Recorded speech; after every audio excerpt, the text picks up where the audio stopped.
ఆకాశ పక్షులను చూడని చెప్తున్నాడు. మీరు వాటికంటే బహుశ్రేష్ఠులు. హల్లెలూయా.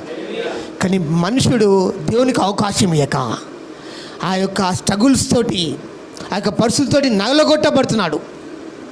కానీ దేవునికి అందుకే చూడండి, చాలామందికి ఎందుకంటే చూడండి, చాలామంది జీవితాల్లో దేవుని ఆనందం లేక, దేవుని నిజమైన ఆనందం లేక వాళ్ళ జీవితంలో ఎంత సంతోషంగా ఉండాలో ఉండలేకపోతున్నారు.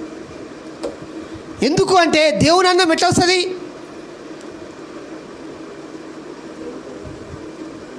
ఆరాధన ద్వారా దేవుని ఆనందం వస్తుంది కదా. నీవు లోకంలో నువ్వు మంచిగా ఉండాలంటే దేవుని ఆనందం నువ్వు ఉంటే నువ్వు బలంగా ఉంటావు. ఆరోగ్య ప్రకారంగా ఒక వ్యక్తి ఆరోగ్య ప్రకారంగా బలంగా ఉండాలంటే దేవుని ఆనందం ఉండాలి కదా. యెహోవా యందు ఆనందమే నాకు నూతన బలం నిచ్చున్నది.